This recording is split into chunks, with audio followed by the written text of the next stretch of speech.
Class 12th inverse trigonometric function का miscellaneous exercise. तो आज के वीडियो में हम मिसलेनियस एक्सरसाइज को कंप्लीट करने वाले हैं।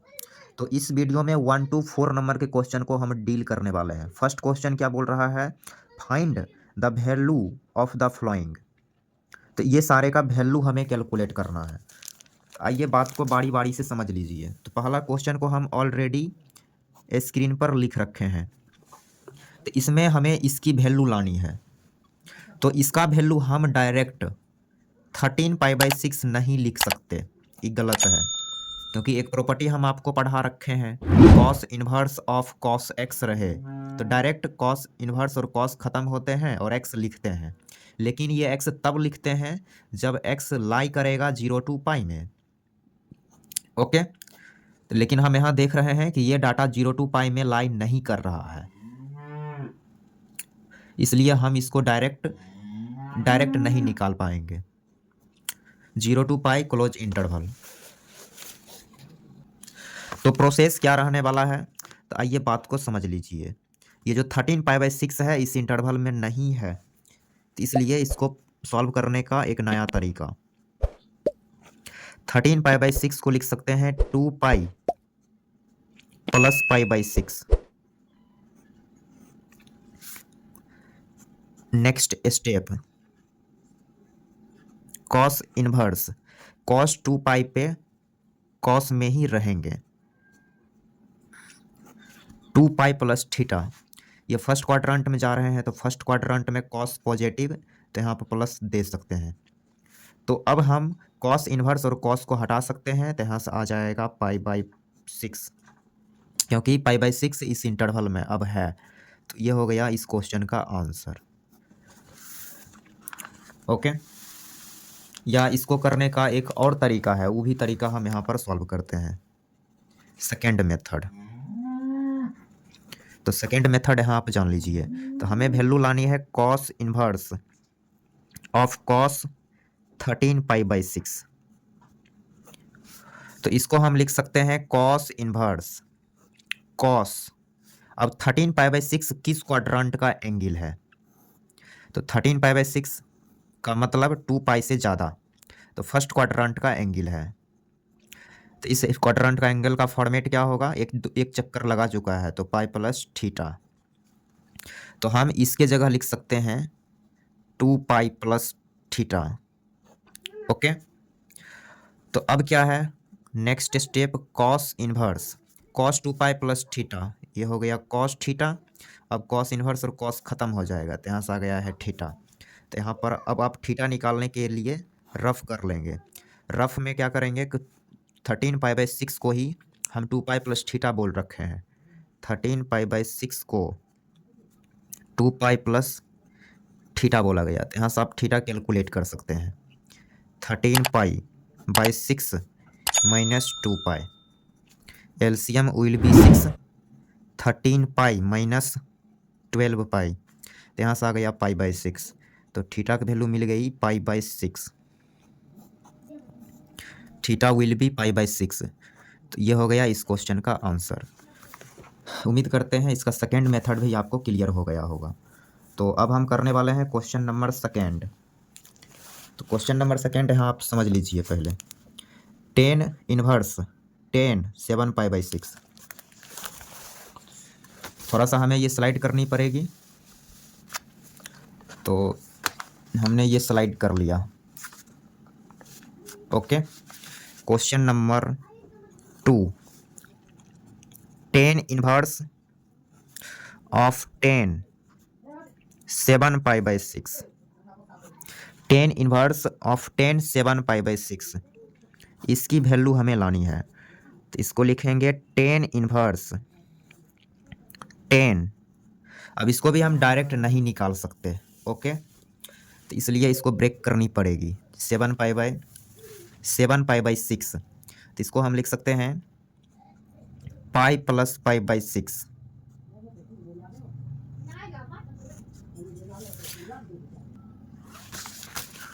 तो यहाँ से आप देख रहे हैं कि 10π + थीटा। तो अगले स्टेप में लिखेंगे 10 इन्वर्स 10 पाई पे चेंज नहीं करेगा, तो 10 10 में ही रह गया, 10 पाई बाई 6।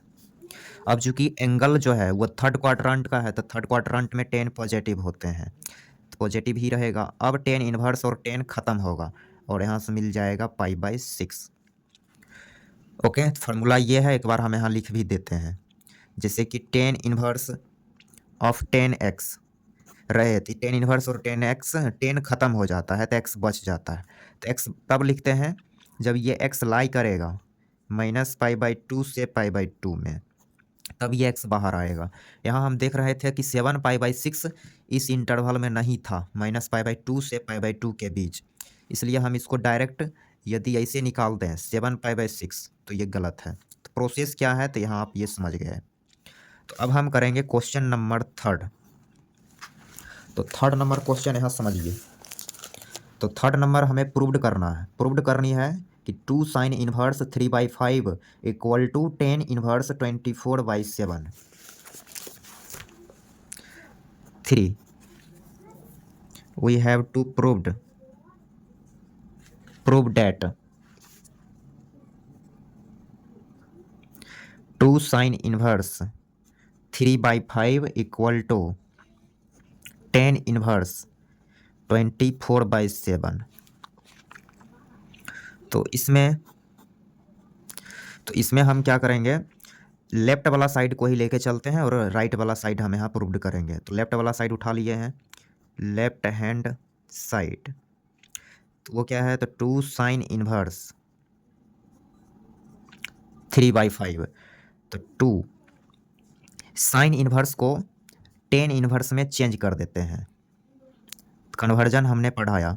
तो 10 इनवर्स में ये क्या हो जाएगा, sin इनवर्स में है 3/5, तो sin मतलब p, ऊपर p और नीचे h होता है, तो 10 में भी ऊपर p, तो p तो 3 हो गया, लेकिन b नीचे लिखना पड़ेगा, तो उसके लिए b निकालना पड़ेगा। तो ये आपका हाइपोटेनस है, ये आपको तो उसके लिए 25 - 9 16 स्क्वायर रूट 4। ओके, तो यहाँ से आ गया है 2 10 इनवर्स 3/4।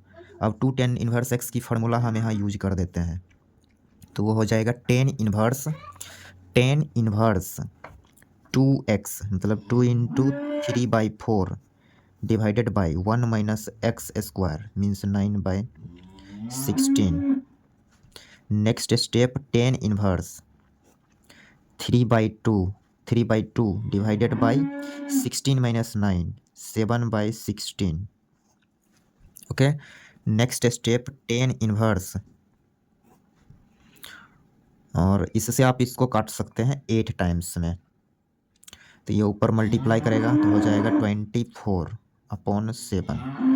और आप यहाँ से गौर से देखेंगे तो 10 इनवर्स 24/7 ही प्रूव्ड करना था, तो ये आ चुका है RHS और ये हो चुका है प्रूव्ड। तो उम्मीद करते हैं 3rd नंबर भी क्वेश्चन भी आपको क्लियर हो गया होगा। Question number 4, sine inverse 8/17 plus sine inverse 3/5 equal to 10 inverse 77/36। आइए सबसे पहले हम यहाँ पर क्वेश्चन लिखेंगे 4 नंबर, sine inverse 8/17 plus sine inverse 3/5 equal to 10 inverse 77/36। Okay, तो हमें इसमें क्या करना है, तो भाई प्रूव्ड करना है, तो इसके लिए हम लेफ्ट साइड को उठाते हैं। लेफ्ट साइड क्या है, sign inverse 8/17 plus sine inverse 3/5। अब क्या करो, साइन इनवर्स को 10 में चेंज कर दो, तो यहाँ से लिखेंगे 10 इनवर्स, 10 के लिए ऊपर वाला p हो जाएगा, लेकिन b निकालना पड़ेगा, तो b यहाँ कैलकुलेट कर लेते हैं। तो उसके लिए 17 का स्क्वायर 289 - 64, तो यहाँ से आपको मिलेगा 225, तो यहाँ से आ गया 15, तो b आ चुका है 15 प्लस, कन्वर्जन हम पढ़ा रखे हैं तो वहाँ से आप प्लेलिस्ट चेक करके देख सकते हैं। साइन इनवर्स को 10 में चेंज करते हैं, तो 10 इनवर्स 3/4, तो हमने 10 में चेंज कर लिया। अब 2 गो 10 इन्वर्स है, इसको ऐड कैसे करते हैं तो इसका फार्मूला पढ़ा रखे हैं। तो क्या है फार्मूला, ये हो गया 10 inverse x plus 10 inverse y. तो ऐड कर रहे हैं तो x plus y means 5/15 plus 3/4 divided by 1 minus x y means 8/15 into 3/4। Okay, next step 10 inverse, नीचे वाला का एलसीएम लिया जाए तो आ गया 60 और 8 मल्टीप्लाई 4 32 अब प्लस 15 3 जा 45 divided by 60 minus 24 divided by 60। Okay, तो 60 से 60 कैंसिल। नेक्स्ट स्टेप 10 इन्वर्स, इसको आप ऐड करेंगे तो ये आ जाएगा 75 डिवाइडेड बाय, ऐड किए हैं 77 डिवाइडेड बाय 60 माइनस 24 36। तो यहाँ से आ गया 10 इन्वर्स 77 डिवाइडेड बाय 36। और यहाँ आप लेफ्ट साइड देख पा रहे होंगे राइट साइड, तो राइट साइड आ चुका है, ये हो गया राइट साइड। और यही चीज़ हमें प्रूव करनी थी, तो ये हो गया इस क्वेश्चन का सॉल्यूशन। उम्मीद करते हैं ये सॉल्यूशन आपको अच्छे से क्लियर हो गया होगा। फिर मिलते हैं अगले वीडियो में अगले क्वेश्चन के साथ।